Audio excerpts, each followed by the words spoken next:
All right. Hair looks beautiful. Thank you. Blue shirts look beautiful, guys. Gladys and the Pips. On that midnight train to Georgia. That's right. That's right. All right.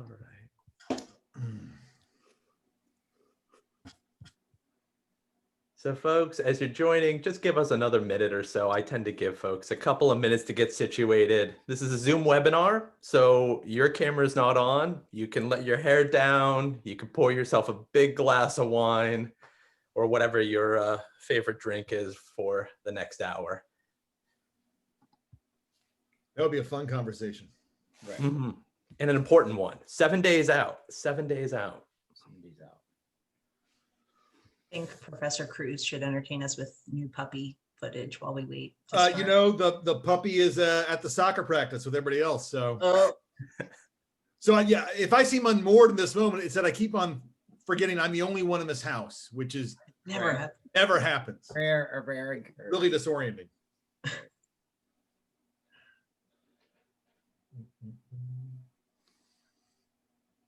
Yeah, the pandemic puppy turned into be an excellent addition.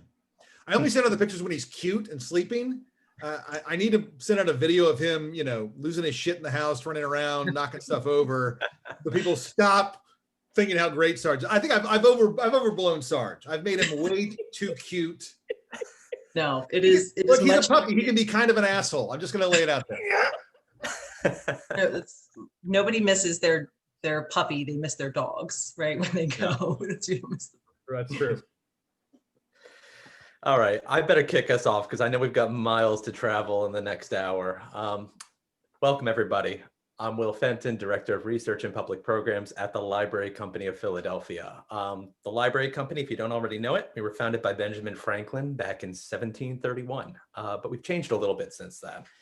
Today, we're an independent research library with a terrific fellowships program and some really fascinating program area strengths. We have programs in early American history, literature, culture, visual culture, economic and business history, women's history, and of course, I shouldn't say this, but I'll say it, our African American history program is our crown jewel. What you're going to hear today really emerges or really emerged from an extraordinary conversation held at the Library Company last April in conjunction with the annual conference of the Organization of American Historians. And the transcript of that conversation, along with Jim Downs' introduction, as well as 10 really excellent essays and articles, was published this past June by the Georgia University Press. This is what this book looks like. It's affordable, it's pocket size. You should go pick up a copy immediately. I'll drop a link into the chat feed. Since that conversation, I think it's fair to say that a lot has happened. On a more sober note, we've endured a pandemic that has really upended the country and cost the lives of 225,000 of our fellow citizens. It's easy to forget, but earlier this year, the president was impeached. And since that conversation happened, that very same president has appointed 2 Supreme Court justices who may well decide the outcome of the election next Tuesday. So this is a roundtable conversation that's really intended to revisit the conversation that happened last April, but also to evaluate some recent developments, particularly related to voter disenfranchisement.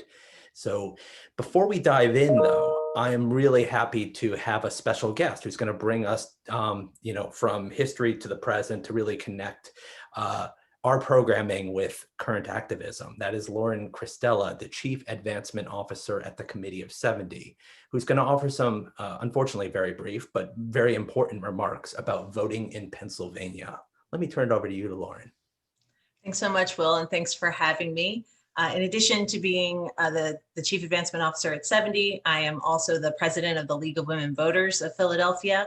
So my day job and my volunteer work is all things election all the time. And like Will said, we are just 7 days away from quite possibly the most important election of our lifetime. Some things to remember. Today was the deadline to apply to vote by mail. So if you have not applied to vote by mail, you can no longer do that in Pennsylvania. That was 5 o'clock. It's a 5 o'clock deadline. Don't ask me why. But if you have already applied and your ballot's late getting to you, it hasn't arrived yet, you can still go to an election office to get that replacement. And at this point, at this late stage, I would say going to one of those election offices is your best bet. Vote.pa has all the, and votespa.com also have all of the election offices across the Commonwealth. So find that location and get there. The lines will be shorter now because no one's going to be applying to vote by mail. So definitely get those, get it in person. You can fill it out on the spot and hand it right back in. So you can be assured election officials have your ballot. You don't need to worry about the tracking system updating or receiving those emails from votespa.com/mail ballot status. Some other things that we're hearing a lot about are anxieties around vote by mail. We're worried about challenges that will come to ballots. We're worried, people are worried that their vote won't count. You should be confident that your vote will count. We're going to fight for every vote to be counted. That's a valid vote in Pennsylvania. So if you've already chosen to vote by mail, I'm going to encourage you not to spoil your ballot. That is an option in Pennsylvania. If you bring your ballot and that outer declaration envelope, the return envelope, to your polling place on election day, there is a process for you to surrender that ballot, and then you'd be able to vote on the machine. But I would discourage you from doing that. There are over 3 million mail-in ballots across the Commonwealth that are out. You and even most of your friends spoiling your ballot will not make those returns come any quicker on election night. But what you will do is cause a little bit of confusion. It's a new process at your polling place.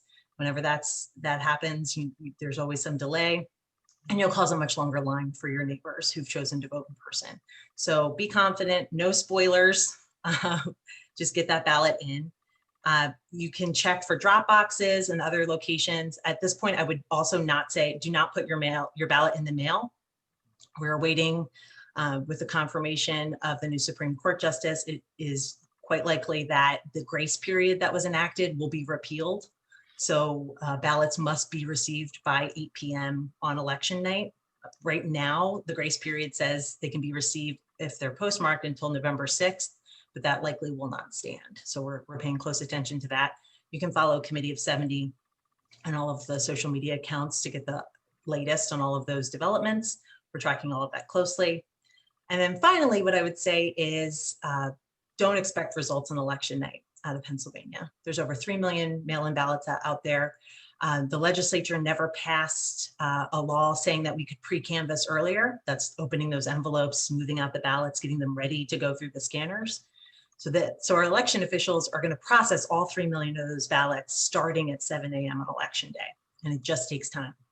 It doesn't mean the system is broken or rigged or that your election officials are incompetent. It's just a time-consuming process. We were fortunate to get the equipment we need to count those ballots as quickly as possible. All of the counties will be working 24 hours a day. They have staffed up, they're training them now to prepare for this, but we will likely not have a result on election night.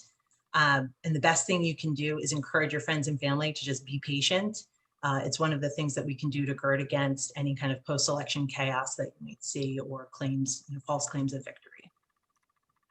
So I think those are my things, right? Get that ballot in, no spoilers. It's election week is the new election day.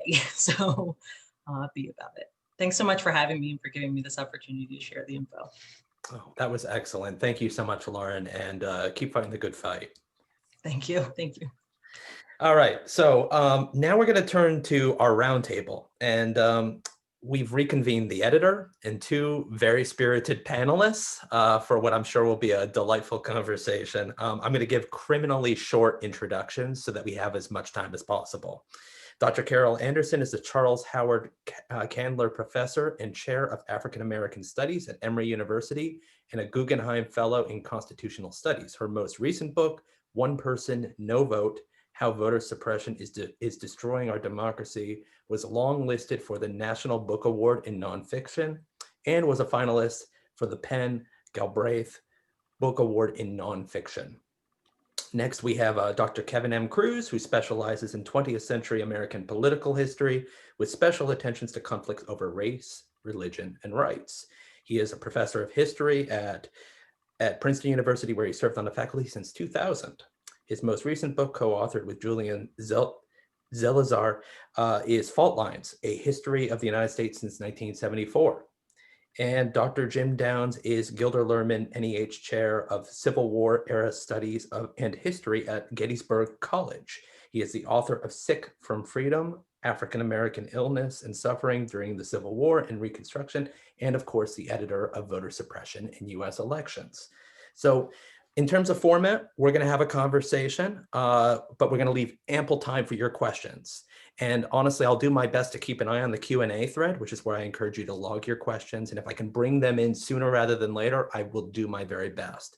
So feel free to use the Q&A button to log your questions, and you can even review other folks' questions and upvote them, which will sort of give me a sense of questions that have sort of the most urgency behind them. So with that, I want to start with defining our terms. What is voter suppression? And bonus points if you could find a way to talk about what is voter fraud. Voter suppression. I'll take voter suppression is when you have a policy or a law that is targeted at key constituents in the American electorate. And those laws and policies are designed to create barriers or to prevent them from voting. Voter fraud is a lie.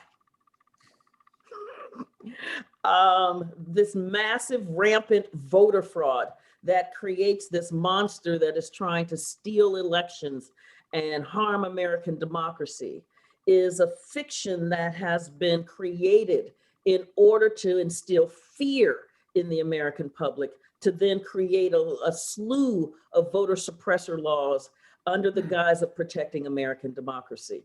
There were, in 15 years, there were only 31 cases out of 1 billion votes of voter impersonation fraud.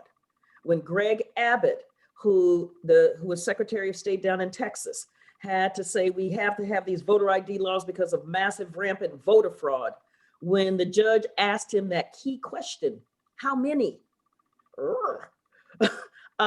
He had to admit there were 2 cases out of 20 million votes in 10 years. That's Clearly massive rampant. Yeah.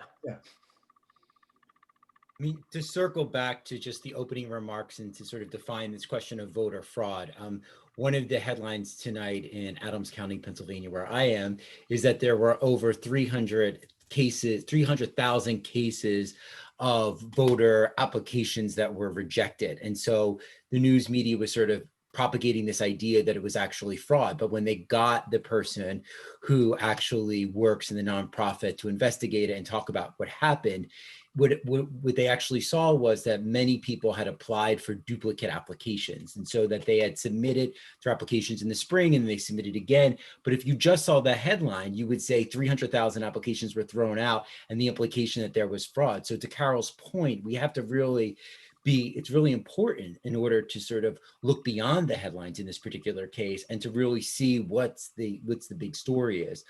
In terms of voter suppression, I think just to add to Carol and to sort of circle back to the book, I mean, it is everything in the way that Carol described it in terms of local and state laws that have been designed to prevent people from voting. And what I noticed when I had to write the introduction for the book, which I'm just sort of talking about right here, showing it like I'm a QVC model, is basically that when you think about how did the federal, when I thought about how do you actually write this history? How do you write a history about voter suppression, and how do you sort of tell it in 15 pages to open up a volume? It could be its own book.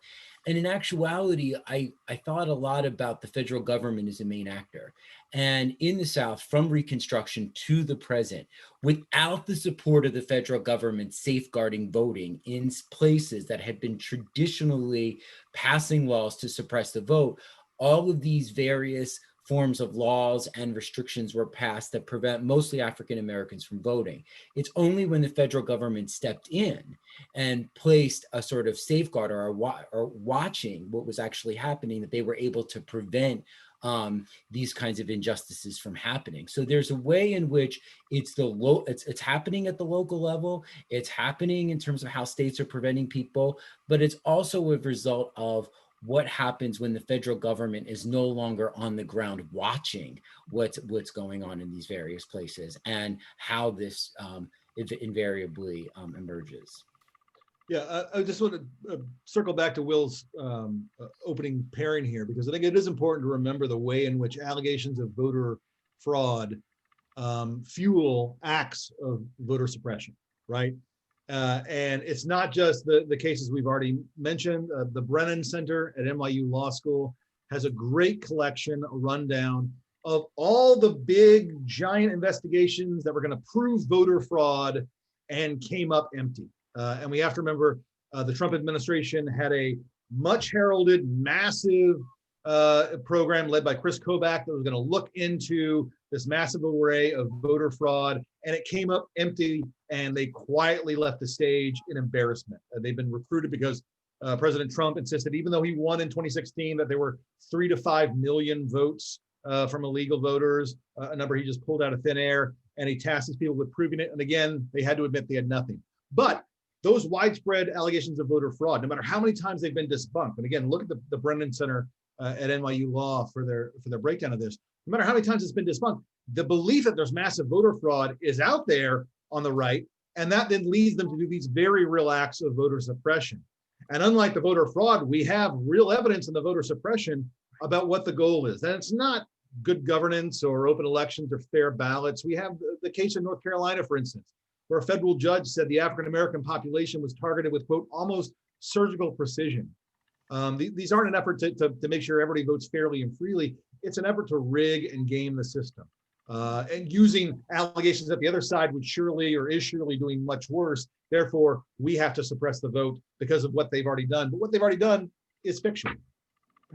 Right. I mean, so in Alabama, for instance, Republican legislators recorded themselves saying, how do we depress the Black voter turnout?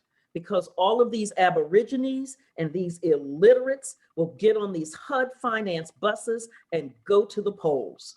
Well, in June, the 11th Circuit ruled that voter ID law crafted by the legislators who talked about how do we depress the Black voter turnout, said that law was not racially discriminatory. I mean, so you get this really weird Kafka-esque meets Alice in Wonderland world where the evidence evaporates and the myths look like they're real and they're doing damage. Right. Yeah. And it takes a willful ignorance of not just what's going on now, but what happened in the past. Yes. These same courts that are saying, oh, those laws aren't racially motivated, would have looked at a literacy test in the 1960s or the grandfather clause and say, well, look, there's no mention of race there. Right. That must not be racially motivated either. And we all see through the fiction of those lies, and yet are all too willing, some people to believe, some judges, to believe the fiction being put forth now. Yes. But we talked about this in the book, and Carol just brought it up now because I think it's such a powerful image, this idea of the HUD buses. What is that? I mean, Carol, I don't know if you just unpack that. What does that sort of conjure up in people's minds when they think of HUD buses? I mean, it's so embedded with ideas about class, about ideas about how people, that voting is not a right, it's a privilege, they shouldn't be there, that they're sort of already this disenfranchised group. And just as Carol's saying, it is this Kafka-esque moment where we're almost sort of seduced into believing, yeah, well, wait, why would they be there? Why, because they're sort of playing into this sort of mentality of the marginalization and dispossession as a way to sort of justify their disenfranchisement. I mean, it's unbelievable that they actually have the audacity to say that, and that people have just almost accepted it. And that's why I wanted to just, I'm always fascinated by that clip because I really want us to hold on to it because it's really about who's being suppressed, it's often a class issue as well. I mean, when we start really looking at these different issues, we start looking at how people can get to the polls. We start looking at driver's license, voter ID laws, privileging particular classes. This is really about not just Black people, but it's also about the poorest of brown and Black people. And I think that's something that we can't let that sort of slip out of the discussion as well. Right, and because a key element, in that, in these HUD finance buses, is the way that poverty is seen as a personal problem, a personal failing, and that those who are in poverty are there because they want to be, and they want a government handout. And so all of this thing that debases those who are poor, all of these things that then talk about government handouts, then leads to all of the language of you get about welfare fraud. Right. So that these are people who are stealing from the government. So it's Right. logical that these would also be the people who are stealing our Right. elections, who are stealing from hardworking, honest Americans. I mean, so there is a trope, a narrative that is coursing through here. And we heard it in ACB's so-called confirmation hearing, where she talked about being virtuous. So this language about who is virtuous, the virtuous have the right to vote. The virtuous are able to engage in the privilege of voting. But those who aren't virtuous, Right. and Right. that's the narrative. If people are worried about HUD buses bringing voters out to your neighborhood, you could put a polling place near where they live and they wouldn't have to take the bus. Right. That's a solution Right. that might work for Right. everyone. Right. But, Right. but as we know, after the US Supreme Court gutted the Voting Rights Act by removing, just eviscerating Section 4, which dealt with pre-clearance, the conditions that the US Department of Justice, that put jurisdictions under the US Department of Justice jurisdiction, is that you had this movement within 2 hours after that. You had Texas coming in with a voter ID law, but what you also had were over 1,200 polling places shut down in those pre-clearance states and jurisdictions. That's out of a total nationwide by 2018 of like 1,688. So when you say nationwide, 1,688, but 1,200 in the few states that were under the pre-clearance provision, it gives you a sense. And here in Georgia had, I think, the second highest total, which was like 212. And 75% of those were in poor and minority communities. That's not Well, an accident. Because I've been thinking back to that conversation recorded in the book and about how there's all this talk in 2016 about voter apathy, particularly in the African-American community, as if they're not just jazzed about Hillary like they were Obama, but it neglects the fact that you have this massive Supreme Court decision in 2013 that follows immediately after 2012, where I think you folks mentioned that Black turnout actually surpassed that of white turnout. in So North the fact that Carolina, it's followed it a is, year yes. after. Yeah. Yes, I mean it, and this is one of the things that is key for voter suppression, is that it deals with power, and it deals with the fear of losing power. It deals with a party that has moved so far to the right that its policies cannot resonate in a diversified America. And so instead of reforming itself, instead of broadening its base, instead of thinking through how it can structure itself to meet the needs of the American people. And they had those chances in like 2006, and again after with the autopsy after Mitt Romney's loss. And instead they chose voter suppression, that instead of reform, we're just going to shut down as many of the constituencies that we believe won't vote for us. And that's where we are. It's about power. Right. But also, I mean, just on this point about emotion. I mean, it's really important too to think about, and this is also picking up on stuff that Carol has said before, and I just found it really useful.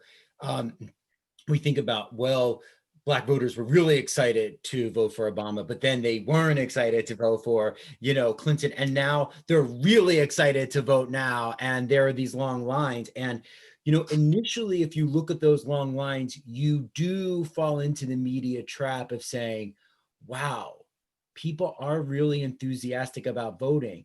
But as Carol has said, I mean, that enthusiasm is actually evidence of voter suppression.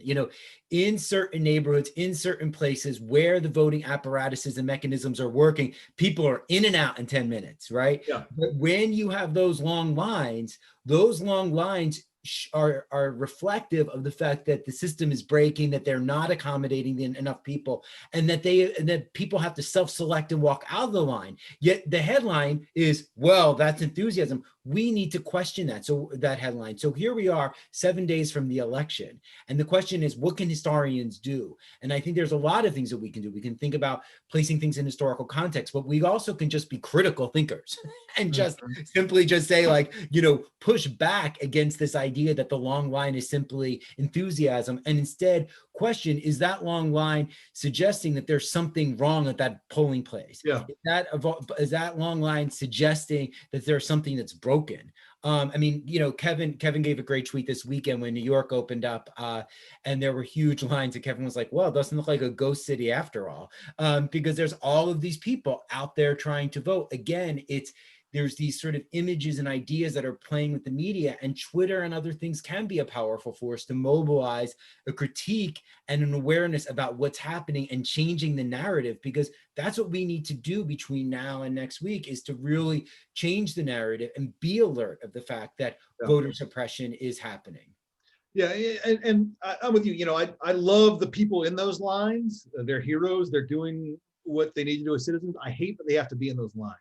And the point of those lines is the positive good. I mean, during the Cold War, when we saw, a long line down the street to go into a grocery store in the Soviet Union, we didn't say, wow, those Russians really like their food. They have a commitment to eating. Good for them. No, we use that line as a sign that the Soviet Union is shattered and doesn't work, right?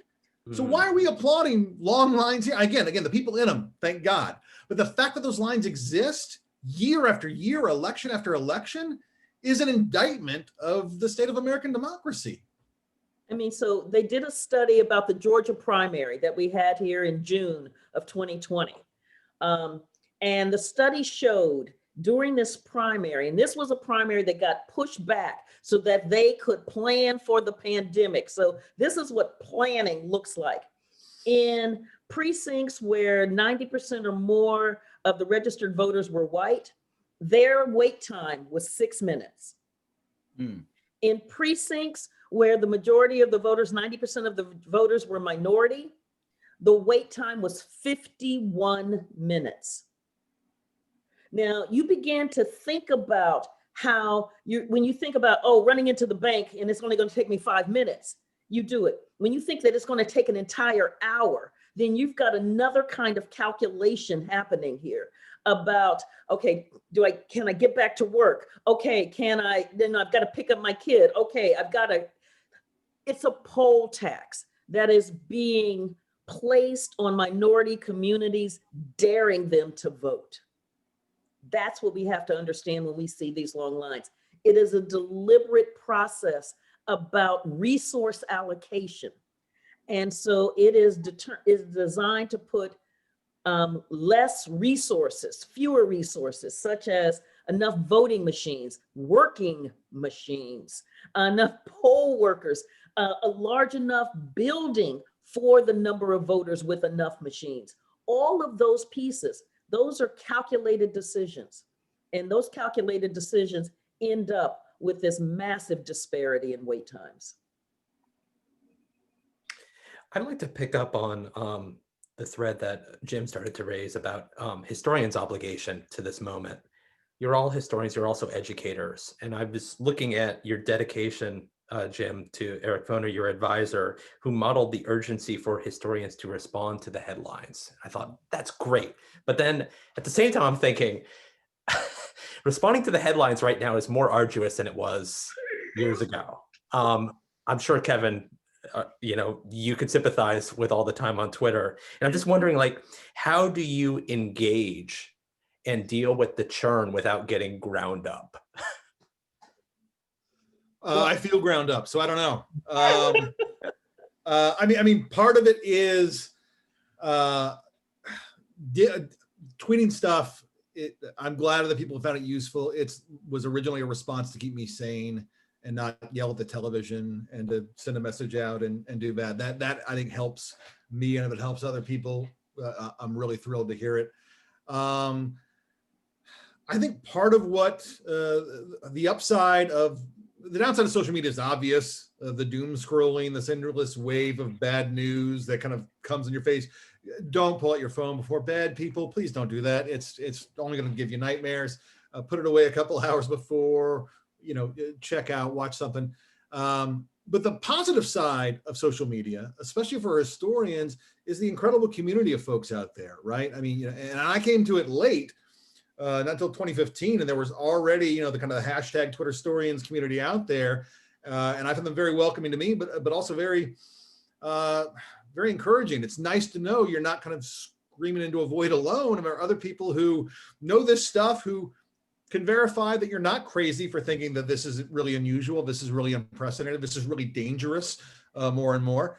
And that is what I think really helps me. I clearly need to swat the phone out of my hand more often than I do. But again, I find it's better than yelling into the TV. So I would say this. I mean, there's a couple of different things about that quotation. I mean, so first, I mean, there's this sort of, and just because you brought up the library company, we were thinking about what the library company is, and it has this very storied, important history, and historians going there to do the work since the early republic. It's this place for the kind of traditional ways people think of the production of ideas, and what kind of work historians do is to sit in archives and write books. And so Foner is part of a long generation of historians dating back to Du Bois and others who believe that history could be in the service of social change. So I think I just want to sort of acknowledge that one piece. But then I would say that in terms of today, and this was one of the things that he said when I was in graduate school, before the advent of Twitter and before these different things developed, I would, come out of a section TAing for him and complain about something or say something, and he would never engage me for like 10 minutes about the issue. He just gruffly write it up. All right, well, that's good. Now write something about it. Like it was not just 30 minutes of just talking for no point. It was like, actually, if you have something to say, do it. And then I would look in the Nation the next week and he'd have an article on something. So there was this kind of way of thinking about the role of the historian. And because this is a library company, I wanted to sort of elaborate on that piece. In terms of this book, I mean, one of the things that we can think about is voter suppression, again, using the long lines as an example, using a broken machine as an example, using problems at the poll place. I mean, the stuff that Lauren was sort of mentioning in the beginning. When you look at those cases individually, they seem isolated, they seem potentially accidental, they seem like they're a mistake. You could probably walk away from it. But when you place that particular incident in historical context, you start realizing that it's part of a larger pattern of voter suppression, that this is actually what voter suppression is. It's often getting framed as a mistake or an accidental issue, when in fact that's actually how we can sort of define it. So that's why today, like thinking about this conversation, the long line could be perceived as enthusiasm. In fact, if placed in the context of voting for Black people in the South, it is an embodiment and a continuation of that pattern of suppression. So that's where I think history is really useful, because it offers that frame in order to make these incidents of voter suppression more visible.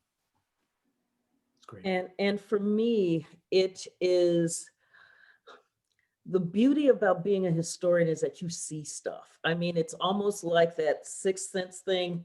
I see dead people. Well, what that does is that you see something, you're like, you know what that reminds me of? Because you're able to put it into its historical context. And then when you see folks flailing around, not being able to make sense of it, you realize that you have the skill set to not only make sense of it, but to make it legible. And to me, that is the responsibility of historians, particularly in this moment, in this society, to make this stuff legible, so that it leads and it helps build that strong civic engagement that a democracy requires. And so we can't be isolated and sitting on the sidelines, but it requires our engagement just to say, these long lines, deliberate. Voter ID, let me tell you what that really is. Voter roll purges, oh, have I got a story for you. And so I found myself like when the 11th Circuit ruled recently, you know, in Florida with the felon disfranchisement ballot, that 1.4 million getting their voting rights back, yay. And then you have the legislature going, you're gonna have to pay some money. And saying fees, fines, and restitution. And the 11th Circuit says, you know what?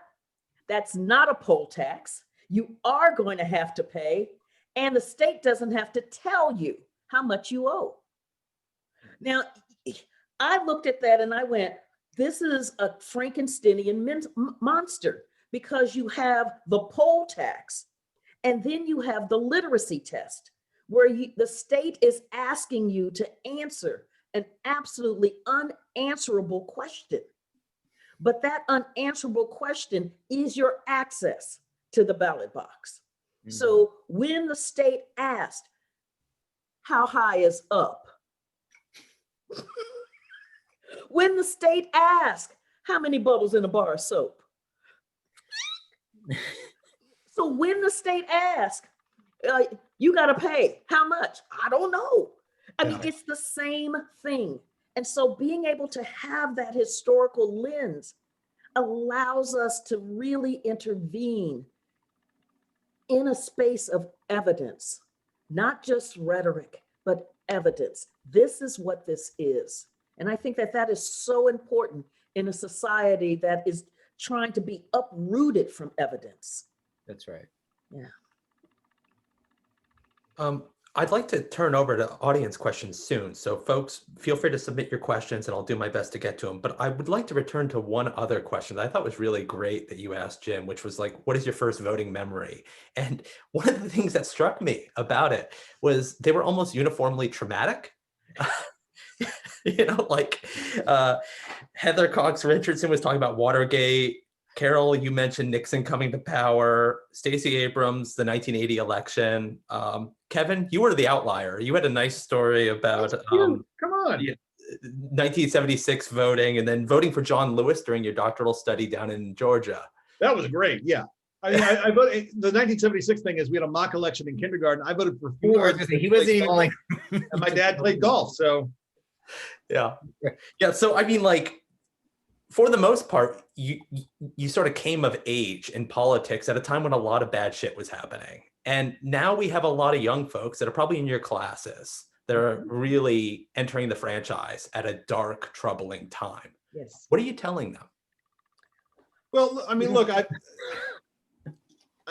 think like a lot of historians, I'm deeply pessimistic because I know how bad things can get. But I take optimism in the fact that I haven't gotten quite that bad yet. And I try to end my class, my students are watching, they're probably not. I end my lecture class every year with a little short riff reminding them that history is made by ordinary people and it's made by largely the young. And I teach a course on mid-20th century and I just go back over some of the people they've learned about. And I tell them, look, when the Montgomery bus boycott started, Martin Luther King was 25. And when The major movements of the 60s happened, whether it be SDS, Young Americans for Freedom on the right. It was college students who led the way. High school students integrated Little Rock Central High. Ruby Bridges integrated her school at 6 years old. And so young people can and will change the world. But what I'd say to people here is that I really, I do find a silver lining in the mobilization of young voters, young people in general. The way in which young voters turned out in 2018 was phenomenal. The signs are there. They're going to keep it up. I sure hope so. And outside the polls, outside the ballots, we've seen young people really leading the way on getting involved. One of the few bright spots of the last 4 years for me has been that more and more Americans have stopped treating their democracy like a spectator sport. Right. They've gotten off the bench and they've gotten involved. Yes. And whether it be through Black Lives Matter or the Women's March or the March for Our Lives Against Gun Violence or countless other causes, they've gotten up and realized they can't just simply vote every 4 years, maybe every 2 years. They're really great. They really have to get involved. The voting is key, right? But these other issues, I think, really matter. And for young voters who are out there listening, the more you get involved, the more the politicians will listen to you. If you don't vote, if you sit it out, if you vote third party, they don't care. No politician sits at home wondering why Joe Smith in Philly didn't vote. What can I do to get Joe Smith out to the polls? They don't care. They're going to look at the people who did vote, see what they care about, and they're going to craft their policies to them. So if you've got a policy they're not talking about, they're not interested in, get out there, vote, and then stay on them after the election. Contact them, demand they act, right? Don't go back. If you're a Democrat and Democrats sweep everything, your job is not done. Your job is just getting started, okay? So take a breath, fine. But when that new Congress comes in, when the new president comes in, if that happens, and it's not a guarantee, if that happens, then get moving. Right. Yeah. I'm teaching a class this semester, voting rights and voter suppression. So we are steeped in it.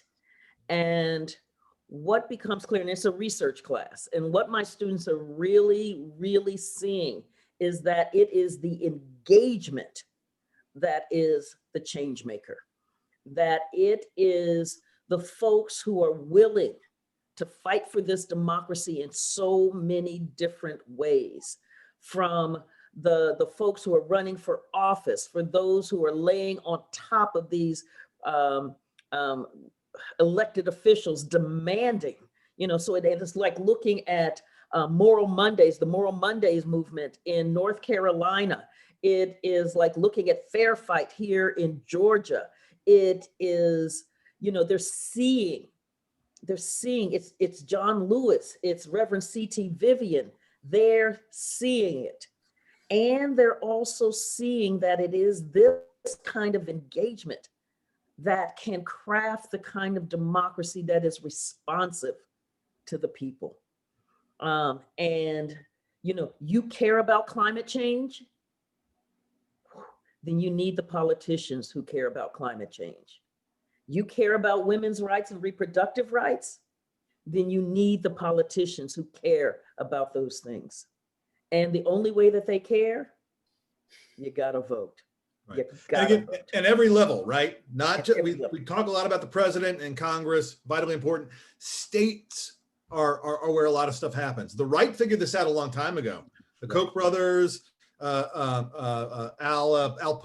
Pope in North Carolina, they figured this out. They funneled a lot of money into the states to win over these state legislatures for a couple reasons. One, they redistrict, and that leads to congressional seats that are safe for the right. Two, a lot of choke points of democracy happen here. You talk about the restriction of voting rights, voter suppression, state level. Yes. And then everything flows through those two things, right? Well, it's 2020. It's a census year. We're going to redistrict after this one. This is the state election year that matters the most.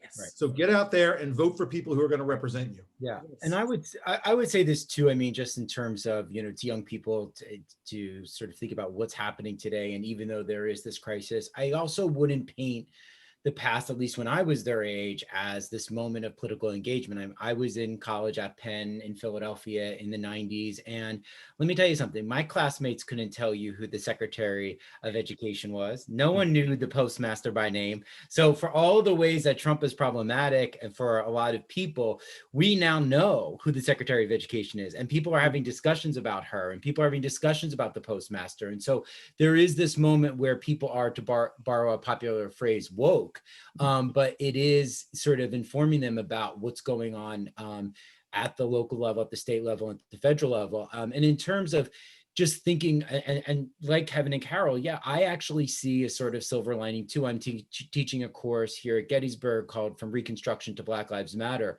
And the thing that I want to just sort of bring in, just because you opened it, Will, about the Supreme Court Justice and Amy Coney Barrett, you know, one of the things about that as a historian was that she doesn't know what she doesn't even know.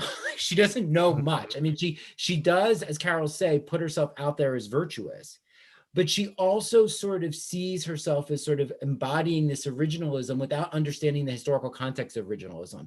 Leaving aside the fact that, of course, as many people quipped on Twitter, that the original founders never imagined a woman in this position. Leave that aside. She doesn't even see she doesn't even understand historically that originalism developed as a mid-20th century turn in response to the increasing Black vote. So when she says, "Oh, I'm an originalist," blah blah blah blah blah, and I don't like Black people, and Senator Feinstein says, "Oh, that's great." Like, of course, who does? She said, "I don't like racism." She said, "I don't like racism." It was like, and Feinstein was like, "Well, yeah, I mean, no one likes racism." I mean, but the point is, she doesn't even understand how her embodiment and application of originalism resulted out of voter suppression. And she doesn't even understand the historical context in which originalism became a sort of leading way that some justices in the court in the 20th century began to sort of interpret the law. So, I mean, in that sense, I tell my students all the time as historians, it's important to learn how to think, to not make those kinds of faux pas that she made. Yeah. And one of the final things that I stress to my students is that right now that 18 to 29 demographic is the largest demographic in the United States. It's larger than the baby boomers.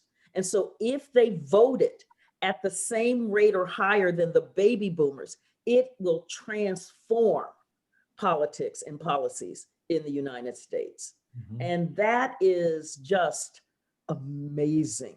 And it's about power. It's about their power. It's about the voters' power. And so you never cede your power. You, in fact, wield it responsibly. And that's what's so important.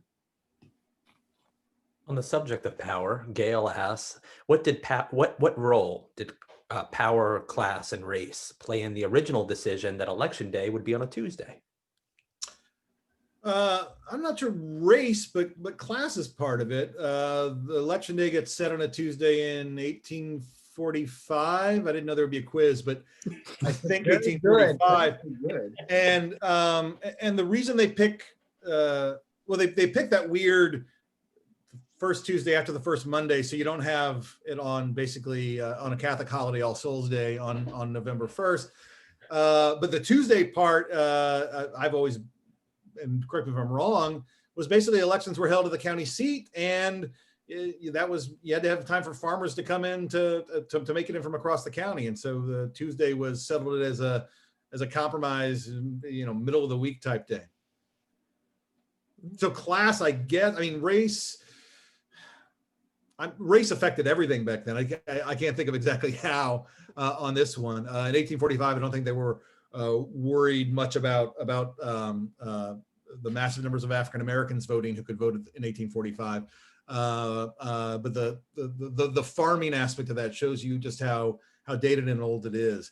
There are a lot of parts of our system that are going to be difficult to change. The Electoral College will take a lot of work, but you can make Election Day a federal holiday, move it to a 2-day Saturday, Sunday rolling weekend of voting very easily.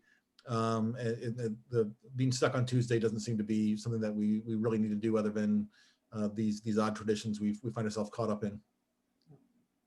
Yeah. And, Or- and, yeah. oh, and just with 1845, by that time, there were only 5 states in the US that allowed free blacks to vote. And those were the states that were up in New England. So so you already had this kind of massive disfranchisement happening across the US. So. Mhm. Jerry asks, historically, what measures have proven most effective in combating voter suppression?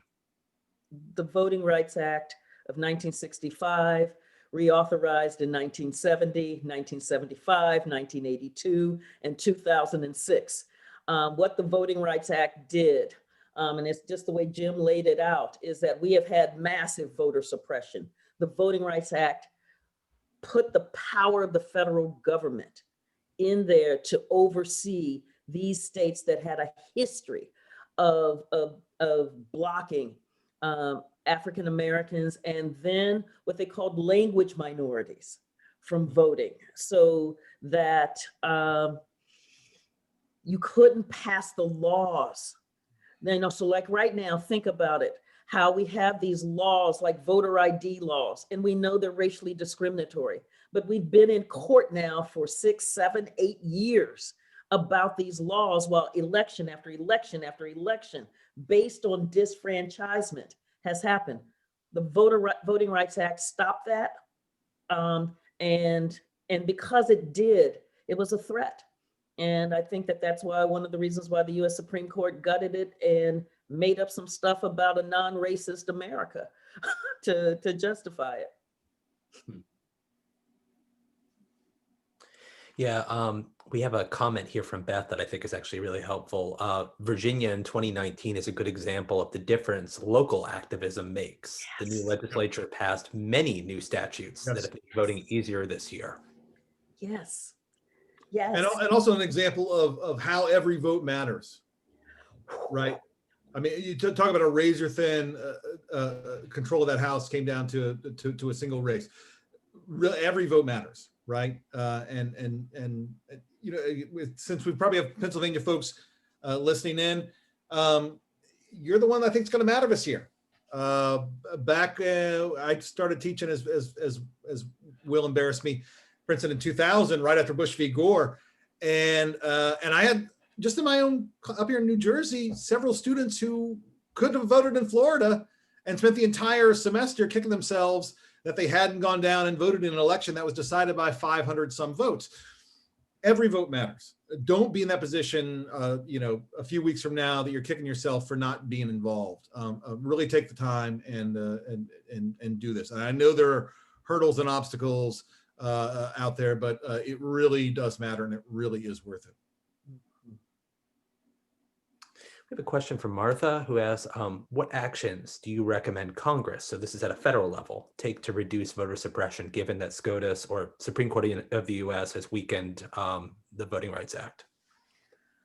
A couple of things. One is that when we get a Democratic, we maintain the House and we get a Democratic Senate, then HR 1, which is sitting on Mitch McConnell's desk and has been for hundreds of days, will get moved on. And that is one that makes Election Day a federal holiday. It provides for automatic voter registration and several other key elements to broaden access to the ballot box. We'll also see passage of the John Lewis Voting Rights Act that updates the Voting Rights Act that the Supreme Court gutted by having a new standard for how a state or a jurisdiction comes under pre-clearance review. And it's got a 25-year benchmark saying, if you have acted a fool, and that's the scholarly term, if you have acted a fool in the past 25 years and treated your people like they weren't your people, then we're coming for you. And so those are two of the key things. I'm going to put this out there. I think one of the other key measures that the Democratic Congress must take into account is rebalancing the court.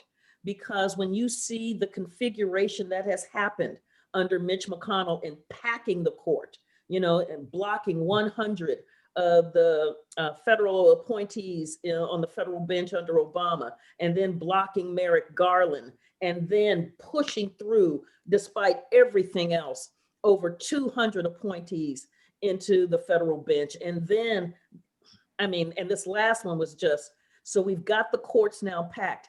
It's going to look like, it is looking like, after Reconstruction, where you had the Supreme Court systematically dismantling all of the work that the radical Republicans had put in place in order to build a solid democracy for the freed people.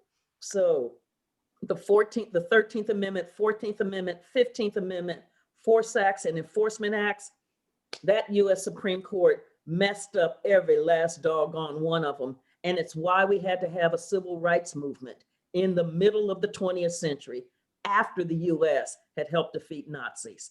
And so we don't have another 75 to 100 years to try to move past this court that's going to be shooting down every one of the progressive pieces of legislation coming through. So that has to be on the docket as well. Kevin, did you have something else that you wanted to add there? I just want to make sure I don't cut you No, off. I mean, just to underscore what I think Carol said it really beautifully, but you know, we talk about the Voting Rights Act. We got to remember the Voting Rights Act was officially titled an act to enforce the 15th Amendment of the US Constitution, right? This is all part of a long kind of seamless process. And to restore the Voting Rights Act is to restore the enforcement of the 15th Amendment, right? And I hope all the people talking about originalism now are ready to talk about the 13th, 14th, and 15th Amendments and what they originally meant, because let's have that conversation. Right? Have you noticed how that doesn't come into their originalism? But No. I'm like, you Well, realize I mean, look, Kavanaugh just said that thing where he said we have to count all the votes the night of the election. Yeah, that's an originalist stance. That's a good one. That's definitely what they did in 1804. oh yeah. I'm tired, right. Carol. I'm so tired. All right, we got another sort of very of the moment question from Andre, who asks, can we understand the decision regarding the Wisconsin yesterday, or can we understand it as a stance of voter suppression? This is the same court. Remember during the primary when COVID-19 was just racing through Wisconsin. I mean, that pandemic is hitting hard. And you had the Secretary of State's office getting up to 10 times more requests for absentee ballots. The staff is doing their best to get those out to people. But by April 6th, and the election is on April 7th, tens of thousands of people still had not received their ballots. This court said, and it was a Brett Kavanaugh decision, 5-4, that the absentee ballot had to be postmarked by election day in order for it to count. And this dealt to get some kind of grace period so that, because the state hadn't got them to everybody yet, to try to get some kind of grace period. And Kavanaugh and the conservatives on the court basically said, no, there is no grace. So even though you don't have your absentee ballot yet, it still has to be postmarked by tomorrow to count. That's what sent all of those people out into that long line to face what I call a COVID-19 firing squad, because they were demanding the right to vote. And so the decision yesterday is of the same ilk. This is not a court that believes in voting rights. If you look at their history, consistently, there may be one, I'm trying to think of one, it's not coming, where, you know, they'll look like, oh, we're kind of almost sort of liberal, kind of, and then when it comes to the voting rights case, they're like, no, we're not doing that. Yeah. This is in line with that. And let's not forget that the same Kavanaugh who wrote that decision 20 years ago in Bush v. Gore was representing the Bush campaign, arguing that they had to extend the deadline for absentee ballots in Florida because they were hoping that the absentee military ballots would tip the state. He was in court, I think, on Thanksgiving back then, arguing it had to still be stretched out for a later date. So something's changed. I'm sure his principles are exactly the same. I can't imagine what would have caused him to take the exact opposite position today, but Have you called, Kevin, did you call him out on Twitter on that? Have people written about that? somebody has. Yeah, it's in my feed. It's all a blur. But yeah, somebody had noticed that. Yeah. Wow. Well, I'm sure that Kavanaugh will be severely censured for hypocrisy. Susan College is very sad at the moment. I heard. I'm sure she's very concerned. Trouble. Okay. Well, That was wicked. Oh, we That broke was Carol. wicked. Oh my God. sorry, I am a Mainer at heart, and it pains me that she's still representing our state, and I'm hoping that she is gracefully shown the exit this election. Can all hope. All right, well, I think it's about time. Thank you all for a wonderful and enlightening conversation, and thank you all of you for joining and raising such excellent questions. Thank you. Great. Thank Thank you. you so much. Thanks, Thank you everybody. so much for having us. I really appreciate it. Bye. Check out the book. All right. I'll see you guys later. Thank you. Take care. Bye-bye. Bye. This was Bye. great again.